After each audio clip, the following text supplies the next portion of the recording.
मीरा जी के एक भाई थे राजा जयमल सिंह। मीरा जी कृष्ण की थी और वो राम के भक्त थे, परम भक्त थे। उनका एक फुफेरा भाई था जो बार बार आक्रमण करता था इनके ऊपर राज्य को मिलाने के लिए। इनका नियम था वो सुबह राम की 2 घंटे पूजा करते थे और नियम ये था कि जब राम की स्तुति और पूजा में जाते थे, कोई भी काम अगर आ गया और अगर पूजा गृह में आ गया तो गर्दन कट जाती थी। राजा जयमल सिंह, ठीक से पढ़ लेना, मीरा के भाई, फुफेरे भाई को पता चला, उसने इतनी बढ़िया सेना तैयार की कि 2 घंटे में ही तख्ता पलट कर दूंगा जब ये पूजा करने जाएगा। वो पूजा करने गए और इसने भयंकर सेना को लेकर के लूटपाट मचा दिया। अब राजा के पास जाए कौन? तो मां ने कहा मेरा गर्दन कटे तो कटे, बताऊंगी तो जरूर बेटे को जाके, कि सारी प्रजा खतरे में पड़ गई है। मां आई,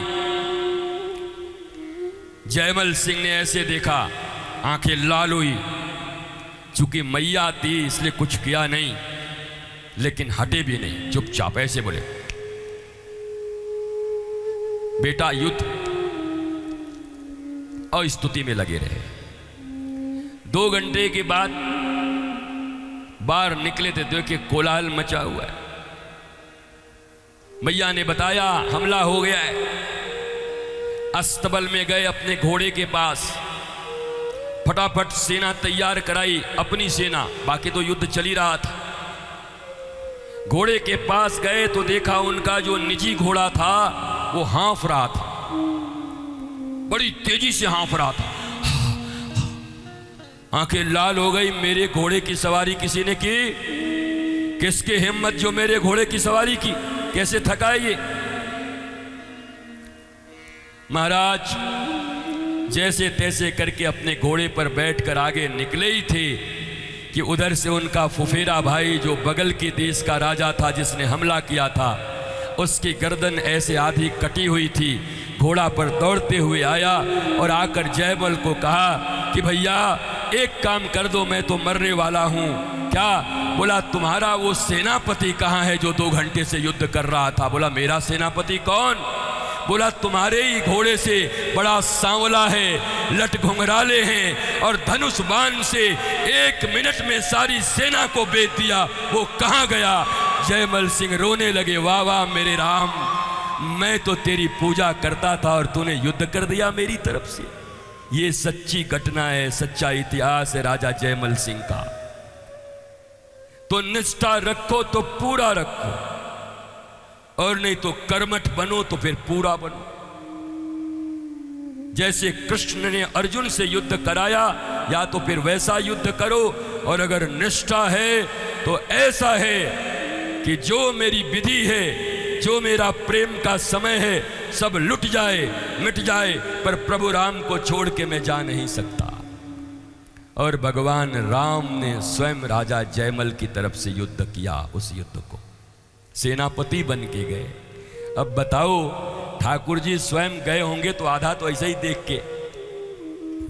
गीता में है, जब महाभारत का युद्ध चल रहा था ना, तो जब दनादन युद्ध होने लगता, अर्जुन हारने लगता, तो भगवान ऐसा मोहनी मुस्कान करके ब्लिंक कर देते अगले को कि अगला ऐसे खड़ा हो, हे माय गॉड, ऐसे करके, कितने सुंदर हो। तब तक अर्जुन भेज देता था ऐसे मार के। भगवान बड़ी चीटिंग किए।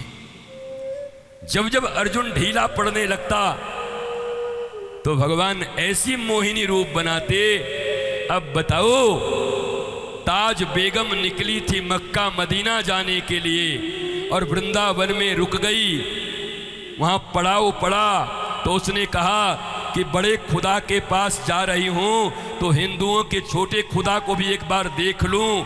कई मंदिर में देखने के लिए भगवान को सूझ गई शरारत, मूर्ति से ऐसा ब्लिंक कर दिया कि उसी दिन से ताज बेगम वहीं वृंदावन में बस गई। बोला मुझे कहीं नहीं जाना, मेरा खुदा यहीं मिल गया मुझे। हमारे ठाकुर जी ऐसे महाराज ताज बेगम को नहीं जाने दिया। कहा तेरा यहीं बैठा है गोविंद, गोपाल यहीं बैठा है। रसखान ऐसे ही दीवाने हो गए ठाकुर जी के ऊपर। महाभारत के युद्ध में जब जब अर्जुन हारने की तरफ जाता तो भगवान महाराज ऐसा चेहरा बना देते कि सामने वाला भूल जाता, अर्जुन इन्हीं को देखता, ओ माय गॉड, इतना सुंदर भी कोई हो सकता है।